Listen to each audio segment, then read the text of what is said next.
Hello friends, मैं जामस बेटावा स्वागत करता हूं आप सभी का अपने यूट्यूब चैनल पे। आज हम पढ़ने वाले हैं एनसीईआरटी पर आधारित क्लास 9 की मैथ की अध्याय 6.2 से जुड़ी हुई सभी क्वेश्चंस और इससे जुड़ी हुई कॉन्सेप्ट। प्रश्नावली 6.1 से जुड़ी हुई सभी क्वेश्चंस और कॉन्सेप्ट हमने कर लिए हैं। आज हमने 6.2 में हमें समांतर रेखाएं और वो तिर्यक रेखाओं के बारे में जानकारी चाहिए। क्या होगा यदि दो समांतर रेखाओं को जब एक तिर्यक रेखा काट रही है तो उसमें कितने प्रकार के एंगल बनते हैं, कौन कौन से एंगल बनते हैं, वही हम यहाँ पर डिस्कस करने वाले हैं। तो एक मिनट मैं जरा सा यहाँ से कुछ सामान ले लूँ। चलिए, हम समांतर रेखाएं बनाते हैं। तो अगर आपके पास दो समांतर रेखाएं हैं, जैसे मैं यहाँ पर दो समांतर रेखाएं बना रहा हूँ, जैसे आपका एक समांतर रेखा हो गया और दो आपके पास समांतर रेखाएं हो गई। यदि आपके पास दो समांतर रेखाएं हैं और इन दो समांतर रेखाओं को जब एक तिर्यक रेखा काटती है, जैसे यहाँ पर एक तिर्यक रेखा इसको काट रही है, ठीक है ना, तो इसके बीच में कितने एंगल बनेंगे? यहाँ देखिए, यहाँ बनेंगे कोण। ये आपका मान लीजिए ए बन रहा है, यह बी, यह सी और ये डी। चार कोण तो यहाँ से बन जाएगी। और मान लीजिए यह ई है, एफ है, जी है और एच है, यहाँ से चार बन जाएगी। यहाँ पर चार कोण होते हैं। यहाँ पर चार ऊपर चार नीचे बनते हैं। आपको ये भी मालूम होगा जब आपके पास दो रेखाएं एक दूसरे को काट रही है तो वहाँ पर भी चार कोण बनते थे। जैसे कि मैं आपको यहाँ से बताऊँ, ये आपके पास एक रेखा, ये आपके पास दो रेखा एक दूसरे को काट रही है तो वहाँ पर भी चार कोण बनते हैं। एक कोण, एक दूसरा, एक तीसरा, एक चौथा, ठीक है ना।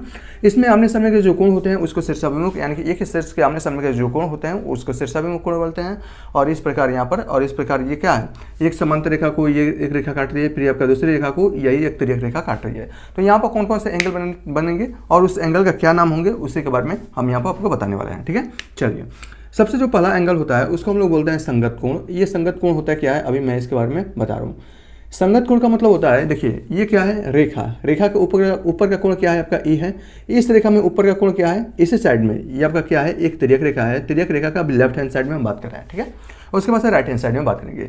तो तिर्यक रेखा का लेफ्ट हैंड साइड में रेखा के ऊपर का इस कोण बन रहा है वो आपका ई है, ठीक। ये आपका तिर्यक रेखा के लेफ्ट हैंड साइड में इस रेखा के ऊपर का कोण जो बन रहा है वो आपका ई है। तो संगत जो कोण होगा वो आपका कोण ए बराबर कोण ई, ये दोनों के दोनों मान बराबर हो जाएंगे। उसी प्रकार डी होगा वो एच के बराबर हो जाएगा, कोण डी, और यह कोण एच ये बराबर हो जाएगा, ठीक है ना। उसी प्रकार अगर राइट हैंड साइड में बात करें तो बी जो होगा आपका, ये बी वो आपका कोण एफ के बराबर हो जाएगा, कोण बी होगा एफ, और सी जो होगा जी के बराबर हो जाएगा, ठीक है ना। ये आपके संगत कोण हो जाते हैं। और उसके बाद से एकांतर अंतःकोण के बारे में आपको मालूम होगा। तो एकांतर अंतःकोण ये भी देख लीजिए। एकांतर अंतःकोण एक होता है तिर्यक रेखा के एक ही ओर के बने हुए अंतःकोण का योगफल 180 डिग्री है। तो उस केस में मैंने आपको बताया था कि ये दोनों रेखाएं एक दूसरे के समांतर होती है। यदि तिर्यक रेखा के एक ही ओर के बने हुए अंतःकोण का योगफल 180 से कम है तो वास्तव में ये दोनों रेखाएं समांतर नहीं होते हैं। इनको आगे बढ़ाने पर उसी ओर मिलेंगे जिससे और इनके अंतःकोण एकांतर जिनके इसके एक ही ओर बने हुए अंतःकोणों का योगफल 180 डिग्री से कम होता है। आपको यह भी मालूम होगा। हम यहाँ पर एकांतर अंतःकोण का बात कर रहे हैं जब ये आपके दो रेखाएं समांतर हैं। तो उस कंडीशन में एकांतर अंतःकोण क्या होगा, यहाँ पर देखिए, एकांतर अंतःकोण बोलिए या एकांतर कोण बोलिए। तो आपका कोण डी, इस रेखा देखिए डी और एफ एकांतर अंतःकोण हो जाएंगे। उसी प्रकार सी और ई क्या हो गया, बराबर हो जाएगा। तो मैं यहाँ पर लिख देता हूँ, आपका जो कोण डी होगा वो किसके बराबर हो जाएगा, एफ के बराबर हो जाएगा। और इसमें सी जो होगा ये ई के बराबर हो जाएगा। कोण सी और कोण ई ये क्या होंगे, बराबर होंगे, ठीक है ना। हमेशा जब भी दो तिर्यक रेखा एक दूसरे को काटेंगे, जब भी एक तिर्यक रेखा दो समांतर रेखाओं को काटेंगे, उसमें एकांतर अंतःकोण या एकांतर कोण क्या होते हैं, बराबर होते हैं। तो एकांतर कोण क्या होगा, यहाँ से देखिए डी और इस साइड में एफ, ये एकांतर कोण हो जाएंगे। और इसमें आपका सी जो होगा वो ई के बराबर हो जाएगा, ठीक है ना। अगर मैं बात करूँ यहाँ पर देखिए, ये आपके पास दो समांतर रेखा ना, अगर एकांतर कोण इसमें से फाइंड आउट करना है, बस आपको ये देखिए, ये वाला कहाँ से जेड बन रहा है, ये देखिए ये वाला और ये मिलकर ये जेड का निर्माण कर रहे हैं ना। तो ये आपका कोण और ये आपका कोण क्या हो जाएगा, एकांतर कोण हो जाएंगे और ये बराबर होंगे। उसी प्रकार यहाँ से भी आपका जेड का निर्माण हो रहा है, देखिए यहाँ से, तो ये कोण और ये वाला कोण क्या होंगे, एकांतर कोण हो जाएंगे और ये बराबर होंगे, ठीक है। तो ये आपका एकांतर अंतःकोण होता है। इसी प्रकार एकांतर बाह्य कोण होता है, उसका उपयोग नहीं है लेकिन मैं आपको बता देता हूँ क्या है आपका एकांतर बाह्य कोण, बाह्य कोण होता है, ठीक है ना। वो क्या होता है, इसी प्रकार कोण ए जो होगा कोण जी के बराबर हो जाएगा, कोण ए कोण जी के बराबर हो जाएगा, कोण बी आपका कोण एच के बराबर हो जाएगा, ठीक है ना। ये आपके एकांतर बाह्य कोण होते हैं।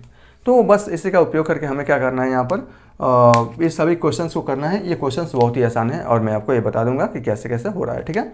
चलिए मैं इसको मिटा रहा हूँ। देखिए एक और बात है, मैं वो भी आपको बता देता हूँ। जब भी आपको प्रूफ करना होगा कि वास्तव में क्या है, ये दोनों समांतर रेखा है, तो आप क्या प्रूफ करेंगे हमेशा, तो हमेशा इसके एकांतर अंतःकोण क्या होंगे, बराबर होंगे, यानी कि कोण डी और कोण एफ बराबर होंगे, ये प्रूफ कर देंगे तो अभी इसका मान क्या हो जाएगा, तो हम कह सकते हैं कि ये दो रेखाएं समांतर रेखाएं हैं। एक और है, ये आप कोण डी और कोण ई का मान क्या प्रूफ कर दें कि 180 डिग्री का है, तो अभी आप क्या होंगे, ये दोनों समांतर रेखाएं हो जाएंगे। ठीक है, चलिए इसमें एक और है, मैं आपको वो भी बता देता हूँ कि हमें यहाँ पर देखना क्या है। कुछ नहीं है, बस इतना से आपका काम चल जाने वाला है। ठीक है, तो चलिए मैं इसको मिटा रहा हूँ, तो मैं इसको मिटा दूँ, ठीक है ना। चलिए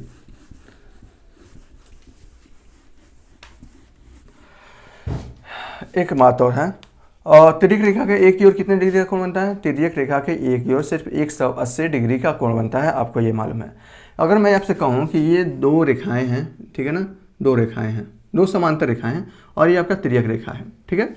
अगर ये इसका मान क्या है, 55 डिग्री है, तो आप बता सकते हो कि इसका मान कितना होगा, इसका मान कितना होगा बता सकते हैं। हमें मालूम है तिर्यक रेखा के एक ही ओर, यानी कि एक रेखा के एक ही ओर 180 डिग्री का कोण बनता है, तो ये वास्तव में एक रेखा है, तो ये 55 बना है, तो ये कितना बनेगा, 180 में से 55 घटा देंगे तो 125 डिग्री का कोण बन जाएगा। ठीक है, एक बात और है, अगर सिर्फ आपसे ये मान दिया गया है 55 डिग्री है, तो इसमें आप कोई भी मान ज्ञात कर सकते हो। ये मान ज्ञात कर सकते हैं, ये ज्ञात कर सकते हैं, ये ज्ञात कर सकते हैं, ये भी ज्ञात कर सकते हैं। चलिए हम एक एक करके हम सबको ज्ञात करना बता देते हैं। तो सबसे पहले देख रहे हैं कि हम लोगों का ये मान कितना होगा, ये देख लें।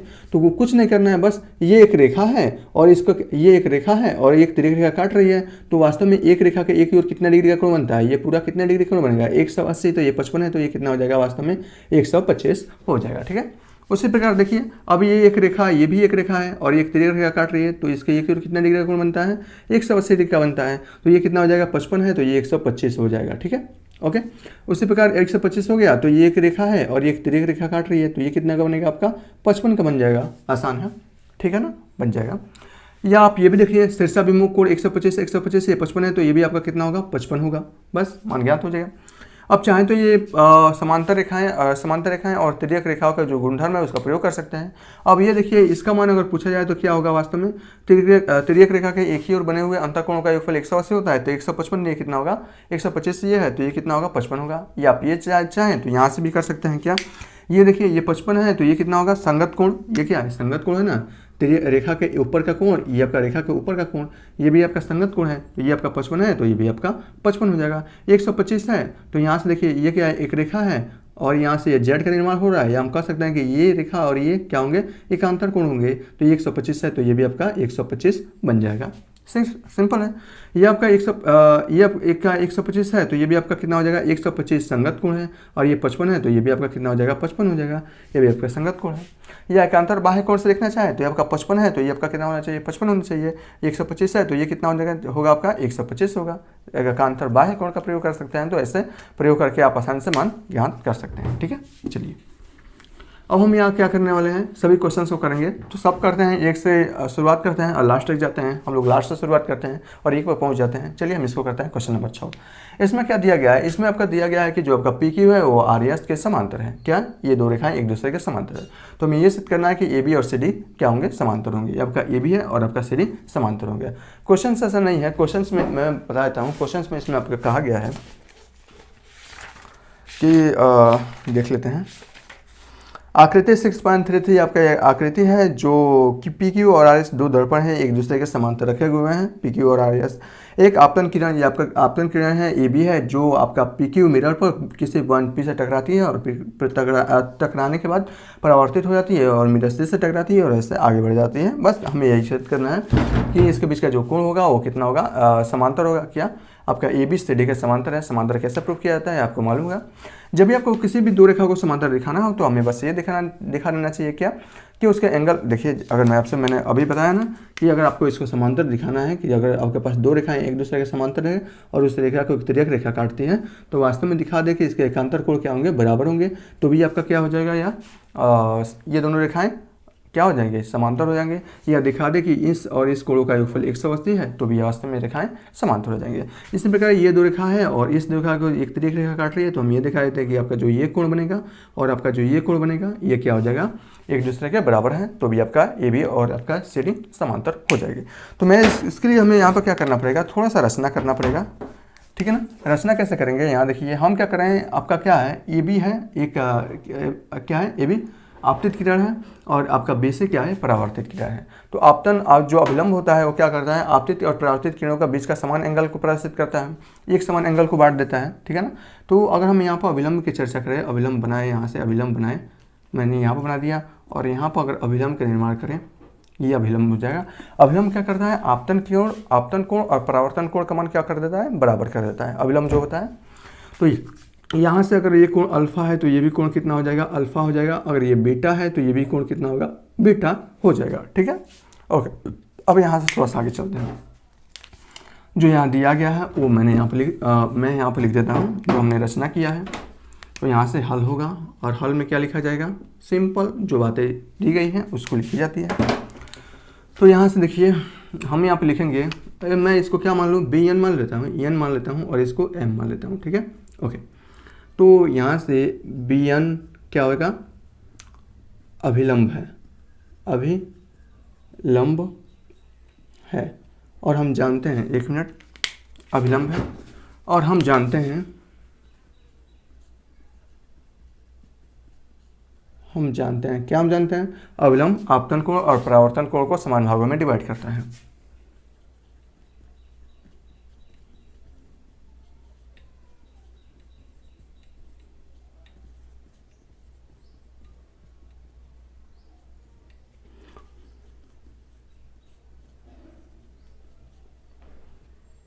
आपतन और परावर्तन के द्वारा बना हुआ कोण को, के द्वारा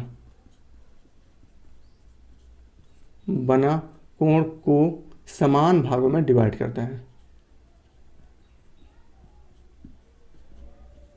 डिवाइड मतलब विभाजित करता है, ठीक है ना भैया। ओके, उसके बाद से आपको क्या करना है, यहाँ पर देखिए, अतः ये आपका क्या होगा, बी एन जो होगा वो भी आपके समांतर हो जाएगा, किसके, आपका सी एम के हो जाएगा ना। ये इसके समान भागों में डिवाइड कर रहा है, तो इसका अभिलंब और इसका अभिलंब, ठीक है ना। तो ये आपका क्या हो जाएगा, बी एन, ये लाइन और ये लाइन एक दूसरे के समांतर हो जाएंगे। तब आपका ये कोण क्या होगा, अल्फा इक्वल टू क्या हो जाएगा, कोण अल्फा इक्वल टू कोण बीटा हो जाएगा। यहाँ से देखिए ये अल्फा कोण और ये बीटा कोण क्या हो जाएंगे, एक दूसरे के क्या हो जाएंगे, बराबर हो जाएंगे। एक बात और देखिए, मैं वो भी आपको बता देता हूँ। यहाँ देखिए, जब भी आपको दो समांतर रेखाएं, देखिए ये आपका क्या है, 10 समांतर रेखाएं हैं, ठीक है ना, समांतर रेखाएं हैं, समांतर रेखा को एक तिर्यक रेखा काट रही है, ठीक है ना।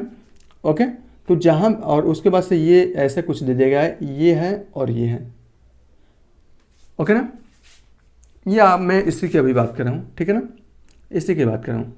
जब दो समांतर रेखा को जब एक तिर्यक रेखा काट रही है तो उस कंडीशन में क्या होता है, यहाँ देखिए, हमेशा ये एंगल जो होगा इस एंगल के बराबर होगा, एकांतर कोण होते हैं। एकांतर कोण की पहचान एक बार और आप कर सकते हैं आसानी से, कैसे कर सकते हैं, यहाँ देखिए, आप हमेशा देखिए जेड का निर्माण होगा, जेड का निर्माण कैसे होगा, ये आपका कोण है, और ये देखिए ये और ये जेड का निर्माण हो रहा है ना। तो जहाँ जहाँ जेड का निर्माण हो रहा है तो उसके द्वारा बना गया कोण क्या होता है, बराबर होते हैं, ये भी। और यहाँ से देखिए ये जेड का निर्माण हो रहा है, ये जेड का निर्माण हो रहा है, तो ये भी कोण और ये कोण क्या होंगे, बराबर होंगे। जब ये दो समांतर रेखाएं होगी तभी आपसे जब ये कहा जाएगा कि ये दोनों रेखाएं समांतर है, उस कंडीशन में हमेशा जेड का निर्माण होगा और वे कोण हमेशा बराबर होंगे। इसी प्रकार क्या है, ये दो समांतर रेखाएं हैं, हमने यहाँ से प्रूफ किया, तो ये तिर्यक रेखा काट रही है, तो उस कंडीशन में अल्फा और बीटा जेड का निर्माण हो रहा है ना। ऐसे देखिए ये जेड का निर्माण हो रहा है, तो अल्फा बराबर क्या होगा, बीटा होगा, ठीक है ना। अतः इसी प्रकार हम लिख सकते हैं, इसी प्रकार, ठीक है ना। जब आपका अल्फा बीटा के बराबर होता है, ये अल्फा इससे अल्फा के बराबर है और ये बीटा इससे बीटा के बराबर है, तो ये भी आपका अल्फा बीटा के बराबर हो जाएगा, कोण अल्फा बराबर कोण बीटा, ठीक है ना। तब इसको इक्वेशन 1 दे देते हैं और इसको इक्वेशन 2 दे देते हैं। समीकरण 1 व 2 से, समीकरण 1 व 2 से, बस इसको प्रूव कर 2 से प्लस कर देते हैं, समीकरण 1 प्लस समीकरण 2। तो ये अल्फा और ये अल्फा कितना हो जाएगा, 2 अल्फा इक्वल टू हो जाएगा कोण बीटा बीटा 2 बीटा, ये आपका हो जाएगा। ये हम कह सकते हैं यहाँ से अल्फा इक्वल टू बीटा, यहाँ से भी आ जाएगा, ठीक है ना। इसका मतलब ये 2 अल्फा है और ये 2 बीटा, ये क्या है, वास्तव में बराबर है। हम ये भी कर सकते हैं ये बराबर है। जब ये दोनों के दोनों कोण बराबर हो गए तो ये रेखाएं क्या होगी, ए बी और सी डी समांतर हो जाएगी। हमने अभी प्रूफ किया है कैसे होता है, ठीक है।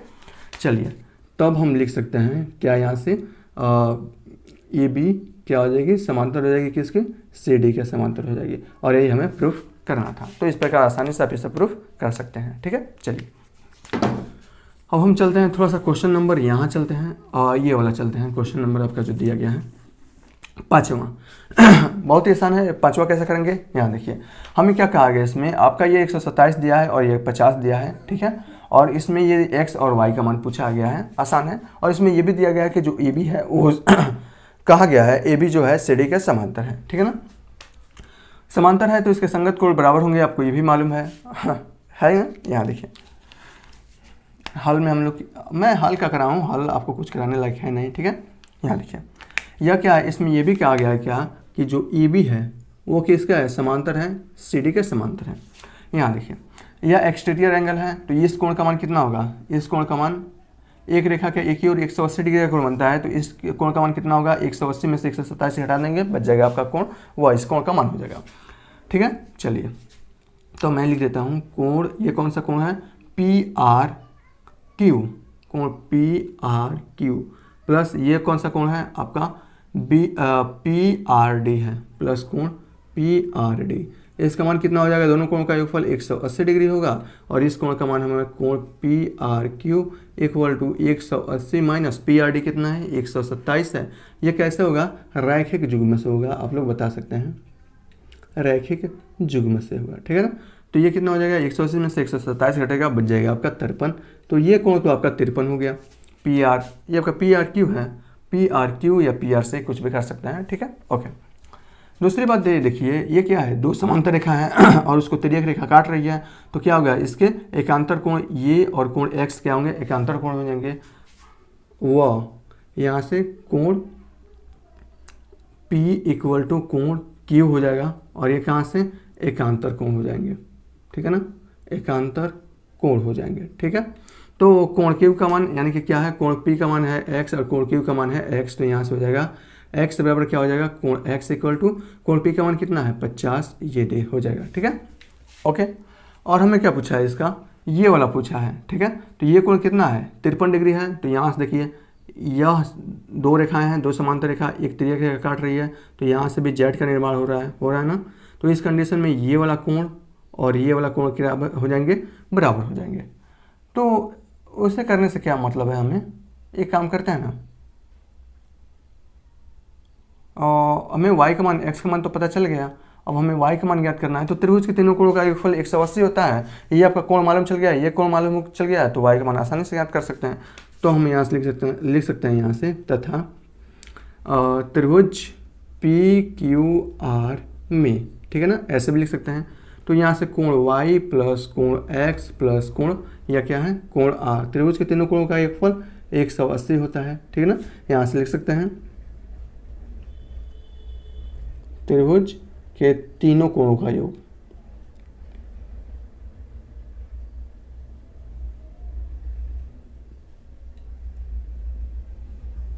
बस हो गया।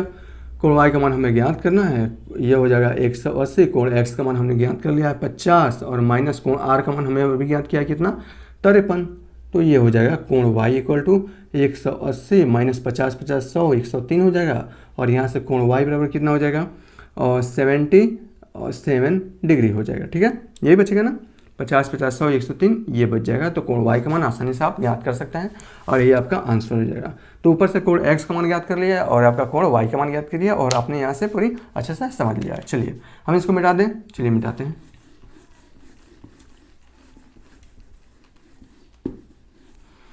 चलिए ये देखिए ये आपका दिया गया है और इस चौथा क्वेश्चन है, इसमें क्या दिया गया है, आपका जो PQ है ST के क्या है, समांतर है। चलिए बढ़िया है। और यहाँ से 110 दिया गया है, ये आपका 130 दिया गया है और हमें QRS यानी कि ये वाला एंगल हमें ज्ञात करना है। ये वाला कोण कितना होगा हमें ये देखना है, ठीक है। आसानी से ज्ञात कर सकते हैं। हम कैसे ज्ञात कर सकते हैं, यहाँ पर देखिए अगर हम क्या होगा कि ST को और आगे बढ़ाएं और PQ को और आगे बढ़ाएं, ये दोनों समांतर हैं, आगे बढ़ाने पर भी ये समांतर रहेंगे, ठीक है। चलिए हम इसको आगे बढ़ाने की थोड़ी सी क्रिया प्रोसेस करते हैं। यहाँ देखिए यहाँ पर लिखेंगे हमने ST को आगे बढ़ाया, ठीक है ना, आगे हमने ST को आगे बढ़ा दिया है और इसी प्रकार हमने यहाँ पर PQ को भी आगे बढ़ा दिया है, PQ को आगे बढ़ाया है। और ये दिया है आपका क्या एस टी पी क्यू हो, पी क्यू और एस टी के समांतर है तो आगे बढ़ाने पर भी ये समांतर ही रहेंगे। आसानी से इसका मान हमें याद करना है, आसानी से याद कर सकते हैं। इसका मान कितना होगा, इसका मान देखिए, इसका मान कितना होगा आपका, ये वाला मान रेखा के एक ही ओर बने हुए कोणों का योगफल 180 होता है, 130 दिया है तो ये कितना होगा 50 हो जाएगा, कितना 50 हो जाएगा, ठीक है, ओके 50 हो जाएगा। अब यहाँ देखिए क्या है, दो समांतर रेखाओं को जब एक तिर्यक रेखा काटती है तो उस कंडीशन में इसके एकांतर अंतःकोण का योगफल 180 होता है, हो जाएगा, ठीक है ना। यहाँ देखिए मैं लिख रहा हूँ, लिखने से आपको अच्छे से समझ में आ जाएगा। यहाँ से हम इसका हल कर रहे हैं, कौन सा हल है आपका, आपका हल नंबर है आपका चौथा है, ठीक है। चलिए यहाँ से देखिए क्यू, अगर मैं इसको कुछ नाम दे देखिए, इसका नाम दे देते हैं यम, इसका नाम दे देते हैं, ठीक है ना, यम इसका नाम दे देते हैं, ओके। आपका ये दिया गया है तो यहाँ से हो जाएगा आपका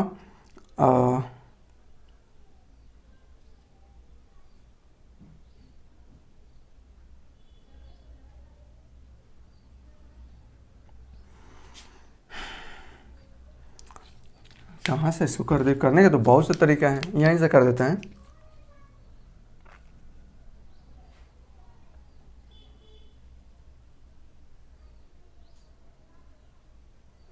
सही है, ठीक है ना।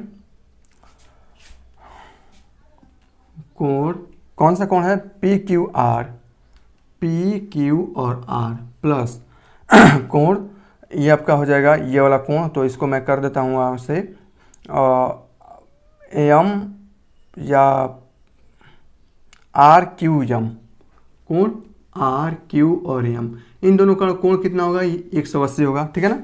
एक ही रेखा के एक ही ओर बने हुए अंतःकोणों का योगफल कितना होता है 180 होता है, तो ये इस कोण और इस कोण को जोड़ेंगे मान कितना हो जाएगा 180 होगा। इसका मान कितना दिया है 110 और कोण आर क्यू एम का मान अगर हम देखें तो 180, इसका मान कितना है 110 से घटाएंगे तो ये बच जाएगा आपका 70। तो ये कोण का मान कितना बन गया आपका 70 डिग्री, 70 बन गया है, ठीक है ना, 70 डिग्री बन गया है, ये भी कर सकते हैं। अब ये इस कोण का मान चल गया और इस कोण का मान अगर हमें पता चल रहा है तो हम इस कोण का मान ज्ञात कर सकते हैं। त्रिभुज के तीनों कोणों का योगफल 180 होता है, सिंपल विषय, ठीक है। चलिए वाह, हम इस कोण का मान देखिए, ये क्या है आपका एस और एम, ये क्या है कोण, कोण कौन सा कोण है पी एम या Q M R, Q M R, जो भी कोण होता है ना उस कोण को जिस भी कोण का मान याद करना होगा उस कोण का मान हमेशा बीच में लिखते हैं। तो इस कोण का मान है क्यू एम आर भी कर सकते हैं या पी एम आर भी कर सकते हैं, ठीक है ना। Q M R equal to क्या होगा, ये आपका 50 डिग्री होगा। पूछेगा कैसे, तो ये क्या है वास्तव में, ये देखिए संगत कोण ही तो है ना, जब दो रेखाओं को जब एक तिर्यक रेखा काटती है तो उसके संगत कोण बराबर होते हैं, तो ये इस कोण का मान और इस कोण का मान बराबर होगा, ठीक है ना, बराबर होगा। तो हम यहाँ से लिख सकते हैं संगत कोण, ठीक है ना, संगत कोण। बस इस कोण का मान चल गया है 50 और यहाँ से तो हम लिखेंगे यहाँ पर त्रिभुज क्यू आर एम में, क्यू आर एम में यहाँ से देखिए कोण Q प्लस कोण M आपका क्या है कोण M प्लस कोण R, त्रिभुज के तीनों कोणों का योगफल 180 होता है। R का मान हमें ज्ञात करना है, Q का मान कितना पता चल गया है आपका, Q कितना है आपका, यहीं से देख लीजिए आपका Q कितना है 70 है, तो ये आपका 70 हो जाएगा। M आपका है 50, यहाँ से निकाले हैं तो ये 50 हो जाएगा और यहाँ से कोण R इक्वल टू 180, तो यहाँ से कोण R इक्वल टू 7 5 12 120 और 180 में से जाएगा बच जाएगा आपका 60 और ये 60 आएगा और यही आपका आंसर होगा। तो इस प्रकार आसानी से आप इसे कर सकते हैं। चलिए बचा हुआ क्वेश्चन नंबर 3 है, इसको भी हम लोग कर लेते हैं यहाँ से। क्वेश्चन नंबर 3 में देखिए यहाँ पर दिया गया है ए बी समांतर, सब में समांतर दिया गया है कि जो ए बी है समांतर है सी डी के और ई एफ समांतर है, अच्छा ई एफ क्या है लंब है सी डी पर, ई एफ लंब है, इसका मतलब ये 90 डिग्री का कोण है। तो ए जी और ई इसका मान फाइंड आउट करना है, किसका किसका, हमें इसका मान फाइंड आउट करना है, ए जी ई का मान कितना होगा, ठीक है। चलिए कोई बात नहीं कर लेंगे। और हमें क्या कहा है यहाँ से जी ई और एफ वो भी मान फाइंड आउट कर लेंगे, कोई बड़ी बात नहीं है। तो यहाँ से देखते हैं इसका मान कितना होगा, इसका मान कितना होगा, यहाँ देखिए इसका किसका मान पूछा है, जी ई डी का मान दिया है, जी ई और डी, ये पूरा मान कितना दिया है, ये पूरा मान दिया है आपका 126 दिया गया है, कितना 126 दिया, 120 नहीं है 126 दिया गया है। तो देखिए ना, सबसे पहले ए बी और सी डी समांतर है, उसको एक तिर्यक रेखा जी ई काट रही है, तो उस कंडीशन में इसके एकांतर कोण बराबर होंगे। तो इस कोण का मान और ये पूरे कोण का मान जेड का निर्माण हो रहा है ना, तो इस पूरे कोण का निर्माण कितना होगा बराबर होगा। तो ये 126 है, तो ये आपका 126 हो जाएगा। ठीक है, चलिए मैं यहाँ पर लिख ही देता हूँ, 3 का है क्वेश्चन नंबर 3 का। तो ये आपका हो जाएगा कोण ए जी ई बराबर कितना होगा 126 होगा। पूछेगा कैसे, तो ये आपका एकांतर कोण है। ठीक है ना, सिंपल है, कुछ नहीं करना है, एकांतर कोण से। ठीक है, ओके।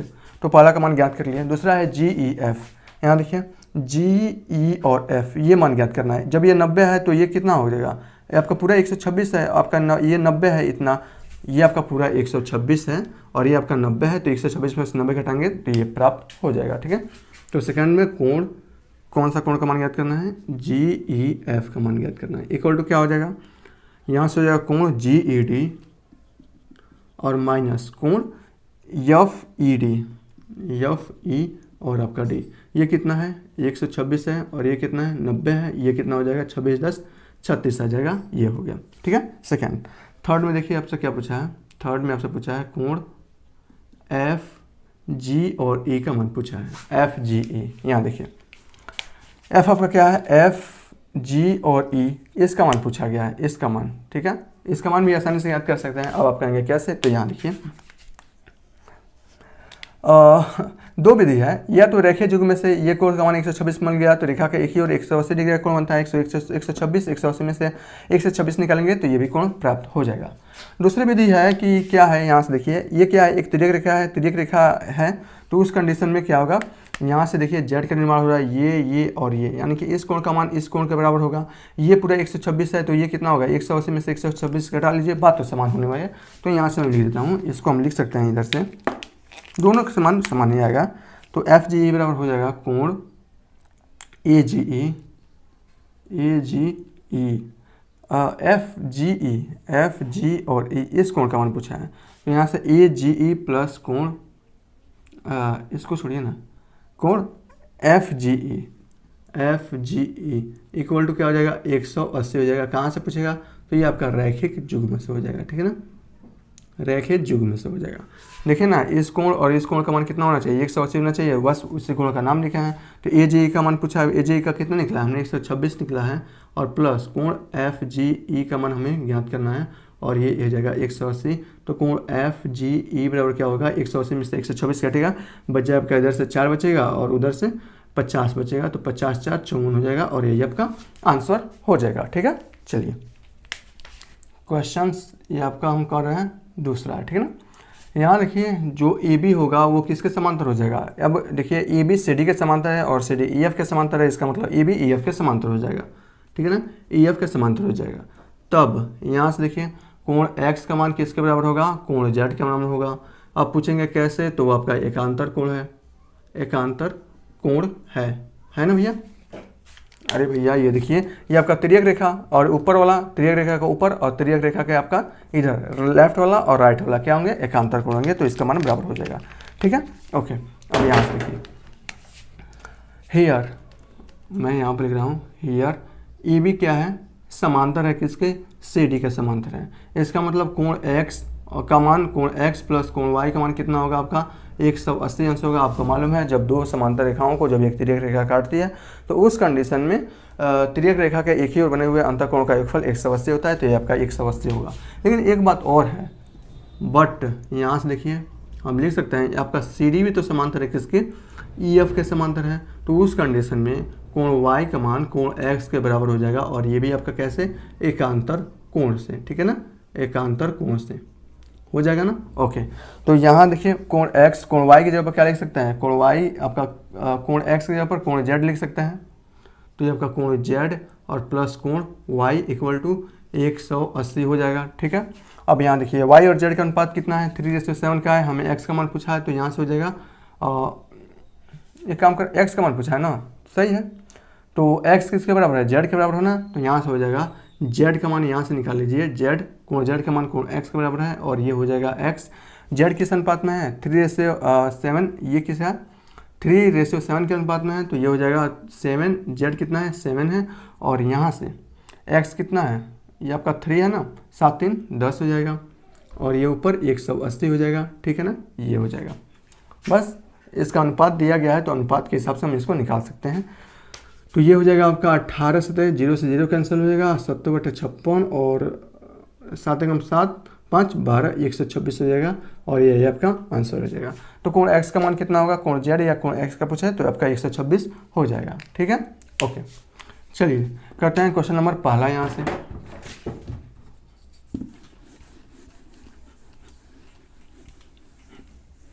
ये आपका कैंसिल खत्म हो गया। पहला वाला देखिए, ए बी समांतर सी डी के तहत एक्स और वाई का मान ज्ञात कीजिए। ये देखिए हम कर सकते हैं ना, ये आपका 50 है तो ये कितना होगा, 50 होगा। ऐसे भी कर सकते हैं, या आप चाहें तो ये भी देख सकते हैं, एक रेखा के एक ही ओर 180 डिग्री का कोण बनता है तो 50 है तो ये आपका 130 बन जाएगा, और ये क्या है, शीर्ष अभिमुख कोण है, 130 है तो ये आपका कितना, 130 से ही बनेगा। या ये भी कर सकते हैं कोण एक्स और कोण वाई जो होंगे संगत एकांतर कोण होंगे, और एकांतर कोण बराबर होता है तो ये आपका 130, तो ये भी आपका 130, तो कहीं से भी आप इसको कर सकते हैं। तो चलिए आप यहाँ से लिख सकते हैं, क्या लिख सकते हैं,